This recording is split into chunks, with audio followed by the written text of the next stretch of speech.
Hello friends, one more video. मैं आज एक वीडियो लेकर आया हूँ मेरे सबसे favourite director, actor director Manoj Kumar ji के बारे में।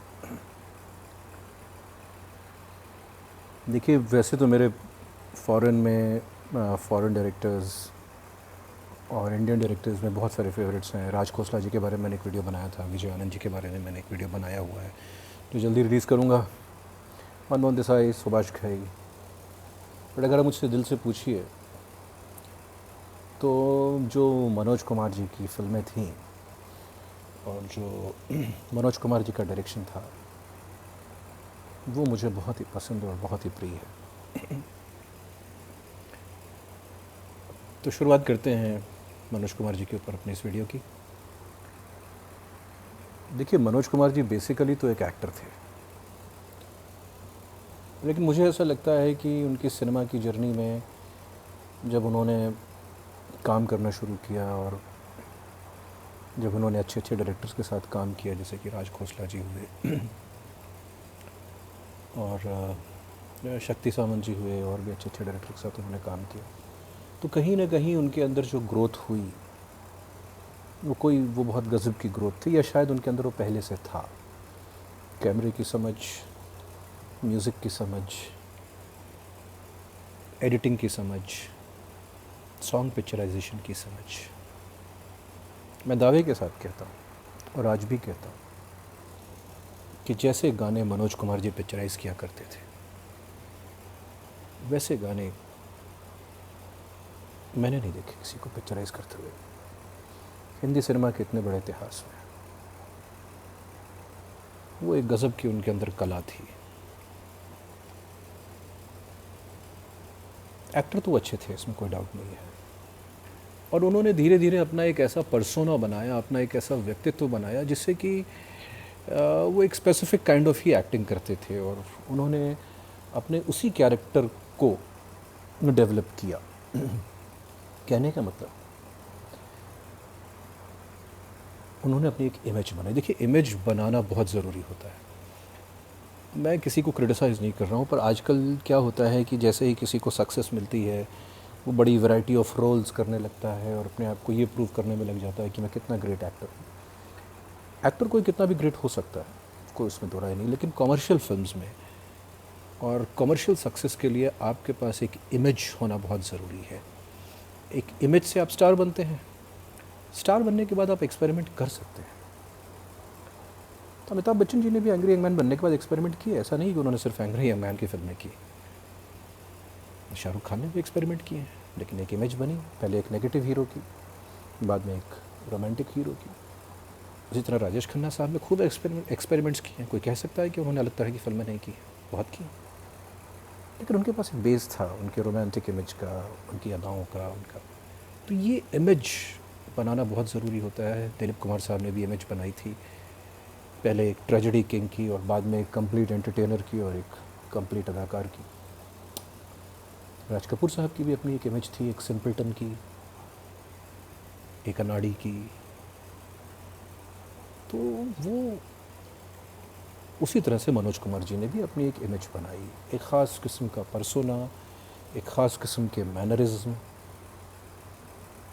ख़ास किस्म की एक्टिंग, उनके पॉजेस, कैमरे से उनके कैरेक्टर्स अक्सर ऐसे होते थे जैसे वो इस तरह से वो एक्टिंग करते थे जैसे वो कैमरे को से अपनी कुछ फीलिंग छुपा रहे हैं, जैसे उनके पास छुपाने को कुछ है और दिखाने को वो दिखाना नहीं चाहते हैं कि उनका कैरेक्टर के ऊपर क्या चल रहा है। ये मेरी एनालिसिस है, गलत भी हो सकती है ऑफ कोर्स। वो जिस तरीके से वो कैमरे को अप्रोच करते थे कि ऑडियंस को ऐसा लगता था कि ये आदमी छुपा रहा है जो उसके दिल में है, और इसके अंदर बहुत कुछ है, तो कैरेक्टर को एक डेप्थ मिलती थी। और वो उनका अपना एक ख़ास स्टाइल था, और वो स्टाइल आज भी याद किया जाता है। भले ही कुछ लोग उस चीज़ों का मजाक उड़ाएं या उसको मिमिक्री करें, लेकिन वो चीज़ें करनी, मैं बार बार कहता हूँ, वो चीज़ें करनी आसान नहीं होती है। It's not at all easy. खैर फिर जब मनोज कुमार साहब के करियर के ऊपर दोबारा आते हैं, तो वो कौन थी जैसी फिल्मों से के बाद उनका, मैं ये कह सकता हूँ कि वो कमर्शियल स्टेटस उनको मिलने लगा था। एक सक्सेसफुल हिमालय की गोद में, दो बदन, हरियाली और रास्ता, इस तरह की फ़िल्मों से वो, लेकिन जब उन्होंने राइटिंग डायरेक्शन स्टार्ट किया, बहुत सारे लोग ये भी कहते हैं कि शहीद उन्होंने ही बनाई, हो सकता है उन्होंने बनाई, पर शहीद फिल्म से उनको उनका एसेंस मिल गया, उनको उनकी कॉलिंग मिल गई, उनको उनका सही रास्ता मिल गया। जैसा हम सब लोग ये जानते हैं कि एक कलाकार के लिए बड़ा इम्पोर्टेंट होता है कि वो अपने सही रास्ते को पकड़ ले, जैसा उसका व्यक्तित्व है वैसी कोई चीज़ ऑडियंस को पसंद आने लगे। वो मनोज कुमार जी को मुझे लगता है शहीद फिल्म से मिल गया था, और वो दिखता है साफ साफ उपकार में।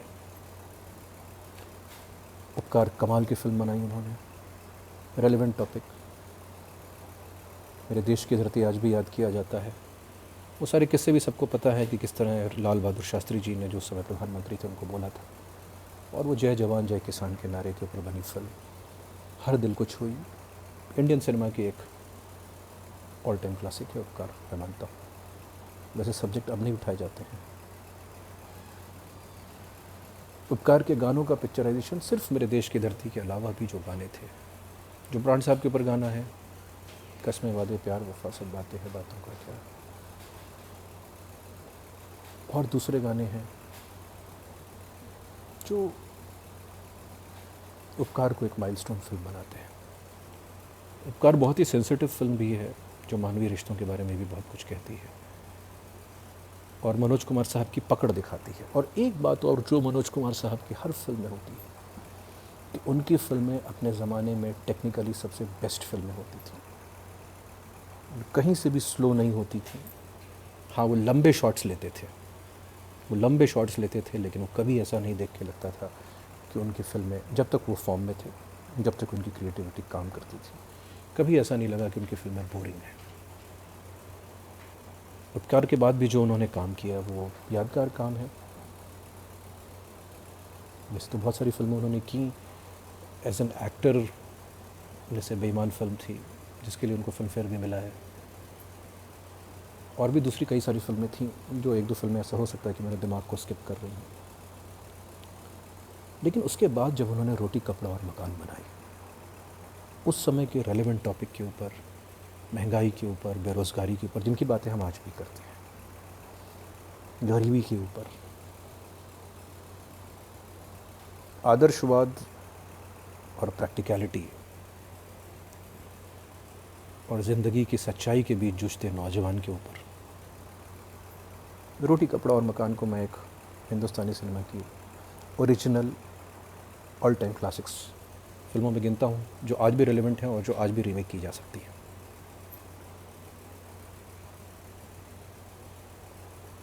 उस फिल्म के बारे में मैं जितना भी कहूँ उतना कम है। जिस तरह का उस फिल्म में कैमरा मूवमेंट है, जिस तरह की कैरेक्टराइजेशंस हैं, अगर किसी को सॉन्ग पिक्चराइजेशन का कोई शौकीन है, किसी को सीखना है, तो मैं ना भूलूँगा सॉन्ग, एक बार मैं ना भूलूँगी देख लेना चाहिए कि किस तरीके से मनोज कुमार साहब ने वो सॉन्ग पिक्चराइज़ किया था। हाय हाय ये मजबूरी गाना देख लेना चाहिए। पंडित जी मेरे मरने के बाद गाना देख लेना चाहिए, किस तरीके से वो शीशे का इस्तेमाल करते थे, मिरर्स का इस्तेमाल करते थे कैमरा मूवमेंट के साथ। और महंगाई मार गई तो सबको याद ही है। और मनोज कुमार साहब इतने सारे एलिमेंट्स को मिलाकर जो एक फ़िल्म को एक बिना किसी बहुत ज़्यादा बड़ी फार्मूलाबाजी के, कि लॉस्ट एंड फाउंड, जिस तरह से मिलाकर वो फिल्मों को एक बना देते थे, वो एक उनके अपने आप में एक बहुत बड़ी कला थी। और रोटी कपड़ा और मकान मैं आप लोगों को सबको, फिर जिन्होंने नहीं देखी मैं फिर से रिकमेंड करूँगा। रोटी कपड़ा और मकान से पहले उन्होंने एक और बहुत खूबसूरत फिल्म बनाई थी, पूरब और पश्चिम। पूरब और पश्चिम आज भी रेलेवेंट है। नमस्ते लंदन जैसी फ़िल्में आती हैं जो कि आप देख कर कह सकते हैं कि ऐसा लगता है कि पूर्व और पश्चिम से इंस्पायर्ड है। अपने समय से आगे की फ़िल्म, पाश्चात्य सभ्यता क्या है, हिंदुस्तानी सभ्यता क्या है, उसके ऊपर बनाई हुई फ़िल्म। बहुत गज़ब मोमेंट्स हैं पूर्व और पश्चिम में, रोंगटे खड़े कर देने वाले मोमेंट्स हैं। फ़िल्म स्टार्ट होती है ब्लैक एंड वाइट से, और जब हिंदुस्तान को आज़ादी मिलती है तब कलर आता है, जब वो झंडा ऊपर जाता है। Masterful stroke. जब प्राण साहब उस रिवॉल्विंग रेस्टोरेंट में कहते हैं कि हिंदुस्तान ने दिया क्या, नथिंग, ज़ीरो ज़ीरो, और मनोज कुमार साहब कहते हैं, देखिए मेरे रोंगटे खड़े हुए, और मनोज कुमार साहब कहते हैं जब ज़ीरो दिया मेरे भारत ने, जब वो गाना स्टार्ट होता है। कौन भूल सकता है हिंदुस्तानी सिनेमा के इन ग्रेट मोमेंट्स को। और रोटी कपड़ा और मकान में सायरा बानो जी का जो कैरेक्टर था, इतना बोल्ड और बाद में इतना, और कितनी खूबसूरत तरीके से वो अपने हीरोइनों को दिखाया करते थे मनोज कुमार साहब, जो कि एक अपने आप में एक, जैसे कि मतलब कोई शिल्पकार कोई मूर्ति सजाने वाले जैसे शिल्पकार होते हैं, जैसे हम पुराने मंदिरों के सामने देखते थे, बाहर देखते थे, और महलों में जिस तरह की मूर्तियाँ वगैरह रहती हैं, उस तरीके से दिखाया करते थे अपने हीरोइनों को। और पूर्व और पश्चिम में वो हरे रामा हरे कृष्णा का जो बैकग्राउंड चलता है, वो हर बार रोंगटे खड़े कर देता है। दोनों तरह के गाने जब वो करते थे, चाहे वो सेलिब्रेशन के गाने हैं जो पूर्व और पश्चिम में है, या फिर कोई जब तुम्हारा हृदय तोड़ दे वो गाना है, तो आपको एक एक मोमेंट याद रह जाता है। अच्छा, कुछ कुछ फ्रेम्स तो वो ऐसे बनाते थे जैसे पेंटिंग हो, और उनके बहुत सारे फ्रेम्स ऐसे होते थे जिसमें इंटरनल और इंटरनल कॉन्फ्लिक्ट के साथ एक्सटर्नल कॉन्फ्लिक्ट एक ही फ्रेम में दिखती थी। जी, आप जाके देखिएगा जिस तरीके के वो क्लोजअप्स यूज़ करते थे, वो एक कमाल की चीज़ थी मनोज कुमार साहब के आर्ट में। एज एन एक्टर तो उन्होंने उसके बाद भी बहुत सारी फिल्में की जो कि सुपरहिट हुई। सन्यासी सुपरहिट हुई थी, 10 नंबरी सुपरहिट हुई थी, और भी बहुत सारी फिल्में ऐसी थी जो ठीक ठाक चल गई थी। एक और उन्होंने बड़ी रेलेवेंट फिल्म बनाई थी इन्हीं दोनों फिल्मों के बीच में, वो थी शोर। शोर उतनी लैविश फिल्म नहीं थी जितनी मनोज कुमार साहब नॉर्मली बनाया करते थे, लेकिन बड़ी रेलेवेंट फिल्म थी। वो एक बड़ी छोटी सी प्यारी सी फिल्म थी।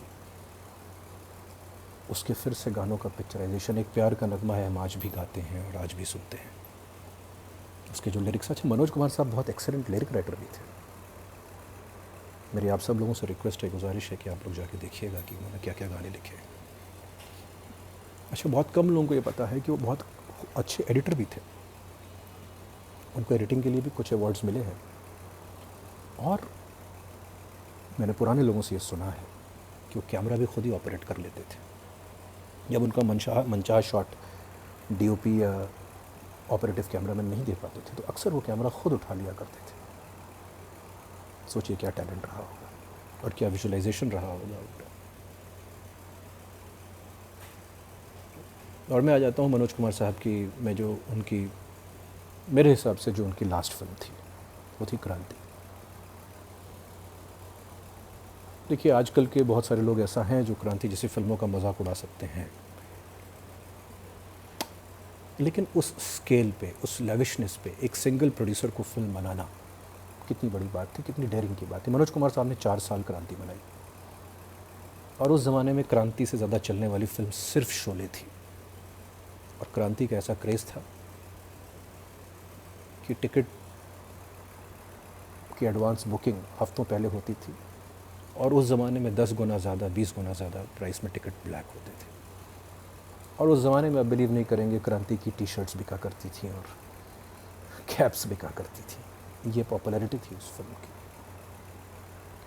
मैं यहाँ पर बिल्कुल भी as a film maker Manoj Kumar साहब को प्रेजेंट कर रहा हूँ। मैंने उसमें अभी तक देशभक्ति की, उनकी की वो देशभक्ति का जज्बा, वो तो थे ही, वो तो कमाल थे ही, वो भारत कुमार। मैं उस चीज़ को मैंने डाला ही नहीं अभी तक। मैंने इसलिए नहीं डाला क्योंकि आप एक फिल्म मेकर की कला को सिर्फ एक रंग से नहीं देख सकते। आज लोग उनको सिर्फ भरत कुमार नाम से जानते हैं, ऐसा नहीं था। उनकी फिल्म पैट्रियोटिज्म के ऊपर थी, लेकिन उससे भी बहुत ज़्यादा थी। ह्यूमन इमोशंस के ऊपर उनकी पकड़, उनका संगीत, उनका संपादन, उनका कैमरा वर्क, एवरीथिंग। क्रांति इतने बड़े लेविश स्केल के बनाई फिल्म है, आज इतनी सारी कॉरपोरेट्स हैं, कोई नहीं बना सकता क्रांति जैसी फिल्म, कोई बनाएगा भी नहीं। और इतनी बड़ी फिल्म, और एक सेकंड के लिए भी वो फिल्म आपको बोर नहीं करती है। जिंदगी की ना टूटे लड़ी, ये जो गाना उन्होंने शिप पे पिक्चराइज किया था, जिन्होंने नहीं देखा वो जाके देखे कि ऐसे गाने भी बनते थे। चना जोर गरम को जाके देखे, जो चना जोर गरम गाना है, जो किले में होता है, और मनोज कुमार साहब और दिलीप कुमार साहब दोनों फांसी के तख्ते पे हैं। और जब दिलीप कुमार साहब गाना चालू करते हैं, मेरा चना खा गए गोरे, क्या जो शत्रुघ्न सिन्हा साहब का कैरेक्टर है, जो शशि कपूर का डिवाइडेड कैरेक्टर है, जो दिलीप कुमार साहब की री एंट्री है, जो पूरी कहानी को एक फ्लैशबैक में ले जाकर पूरी कहानी को जोड़ के जो मनोज कुमार जी ने एज अ निर्देशक रखा, वो एक पराकाष्ठा है एक डायरेक्टर के क्रिएटिविटी की, एक आदमी की क्रिएटिविटी की, और देशभक्ति से सराबोर और अच्छे मैसेजेस से सराबोर उनकी फिल्में होती थी। और शायद वो फील भी करते थे देश के लिए इतना ज़्यादा, या जिस तरह की उनकी फीलिंग्स हुआ करती थी। मैं तो उनको रोज़ याद करता हूँ, और मैं ऐसा होप करता हूँ कि भारत में फिर कोई ऐसा फिल्मकार बने, या हम लोगों को कभी मौका मिले उस तरह के लेवल का काम करने का। ऐसे थे हम सबके प्रिय, हम सबके फेवरेट दुलारे मनोज कुमार साहब।